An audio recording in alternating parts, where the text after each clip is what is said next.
welcome to a conversation about Vladimir Putin's New Year's address. So, the first thing that I want to note about the address is that it was, in a word, vague.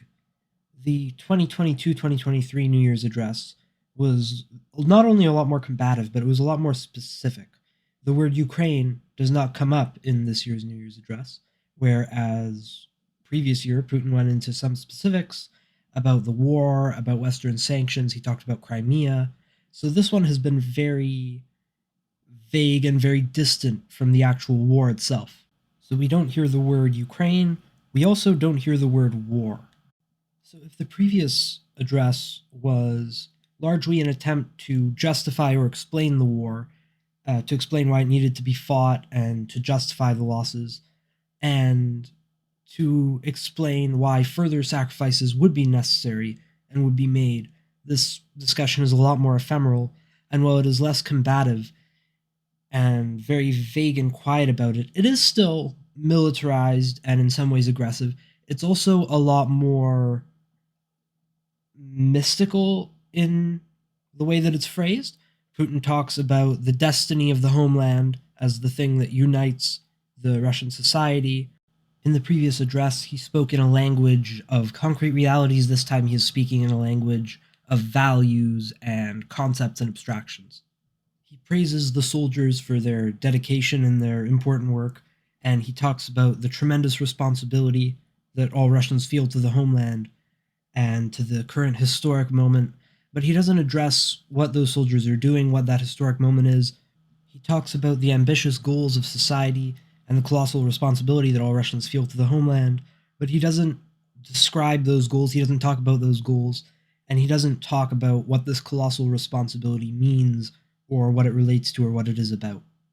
Now, at first looking at this address, you might feel that there's a lot of things that don't entirely fit with the current situation. You might feel that he's somehow out of touch with the current state of the nation, which of course he is.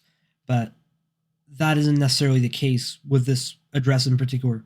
I think the idea here is to make things feel not only normal, but maybe like they were before to some extent, in that society should remain militarized, but the war, if there is one, is somewhere far away and isn't something you need to worry about. Now, an important thing to remember is that 2024, Putin is going into an election year, which may not sound significant, because Russia is very much not a democracy at this point. But elections happen, and votes are cast, even if they don't necessarily determine what happens. Sometimes they do. Sometimes votes in Russia can have significance, especially parliamentary or regional elections can have some significance. But the important thing about them is that they have two functions. One function, two sides of one function. They are a moment when the population is not only able to, but asked to engage with politics, which is generally a thing that they aren't supposed to do. And it's done not in an active or meaningful way. It's done in a ritualized way, a display, a performative way, as a performative kind of re-embracing of Putin and reaffirmation of the population's support for him. But it is also a vulnerable moment because it means that people are being allowed very briefly and invited into the political sphere, and that can go wrong very easily. It is also an opportunity for opposition politicians, and most of the biggest protests against Putin have been around elections, specifically the 2012 presidential election and the 2011 Duma election. Now, this is important if we look at the status of the war as it's seen by Russians and within this context of Russian politics. Putin's approval rating has remained relatively steady throughout the war. The beginning of the war seems to affect it. It was a major increase in Putin's popularity rating shortly after the war began, but this was part of a larger upwards trend that began before the start of the war. So I wouldn't relate those two things. The mutiny, Prigozhin's mutiny in June, did not affect Putin's approval rating visibly at all, but there was one big thing that caused a substantial dip in Putin's popularity between now and the start of the war, and that was the partial mobilization in October of 2022. And that caused a substantial dip in Putin's popularity that hasn't been echoed or seen elsewhere since the start of the war. So that, and there were other metrics as well that commented very negatively on the Russian public's perception of the mobilization. So that was deeply, deeply unpopular, and the Russian government has shied away as much as possible from anything that might indicate a second mobilization, even though it is expected that at some point one will probably become necessary. So it's likely that to the extent that it is possible, Putin will try to keep the war at a distance from the Russian population this year.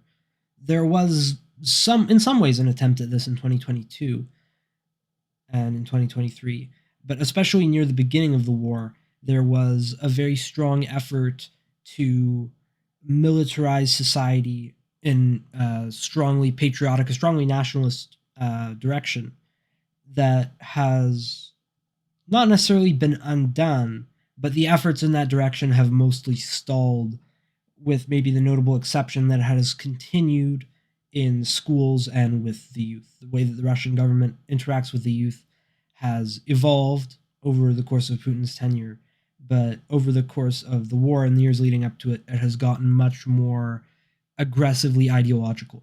But going into 2024, I think we can expect that the Kremlin will try to keep the war, as I said, distant from the population.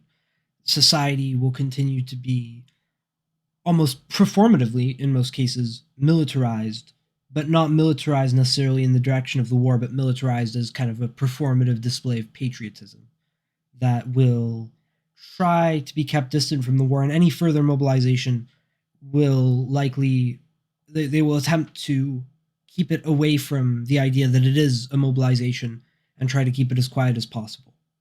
And one more thing that I would like to note is that while it might be tempting to attribute this drop in popularity to the military defeat in Kharkiv rather than the partial mobilization, there was no similar or even noticeable dip in popularity in Putin's approval ratings after the collapse of the northern front around Kiev. And one more thing that I would like to note is that the speech also saw several mentions of the importance of family, and particularly a big family with lots of children, which is something that Putin has been speaking about more and more recently, which is not necessarily to do with the war in specific, but more the demographic decline that Russia has been experiencing for quite a while now. And the last thing that I want to mention before we wrap this up is the only reaction that I've seen thus far to this speech from Jill Doherty on CNN. And she describes it as very combative, very militaristic, which is not necessarily inaccurate, and is definitely, I think, accurate by the standards of a Western politician giving a New Year's speech. But by the standards of Putin, and particularly in comparison to the only previous New Year's speech that he's given since the beginning of the war in Ukraine, it isn't very militaristic. It is still, but it is toned down and, I want to say vaguified, but I don't think that's a word. It's made more vague and more abstract. It's much more abstract than the last speech. So I would not describe it as increasingly militaristic or increasingly combative. So while I agree with Doherty's conclusion that he is trying to bring his people together in unity for what he feels will be a long war, I don't think that this is the message of a leader who's trying to unify his people for war in the same way that Stalin or Hitler did in the Second World War. Come together, we're all gonna come together and we're gonna fight and we're gonna win the war. It's Putin saying, okay, look, we've got a long war ahead of us, but this war is kind of already there. You don't need to worry about it. And we're going to keep it far away from you. So you just stay here and you be Russian and you come together and you do your part to support the war. And in exchange, I'm going to keep it away from you. That's kind of the implicit message that I'm seeing here. So Putin is asking from the Russian people, unity, yes. Militarism, yes. Combative patriotism, yes. But war, no. War participation, no. More militarization, but while ignoring the war, which is an interesting mix, but one that has been going on since the militarization precedes the war, especially in schools. But in general, Putin has been on a track to militarize society in a performative way, a passive and performative way since before the war began. And that is all that I have to say on this topic, so thank you for listening to this discussion of Putin's New Year's address, and have a good day.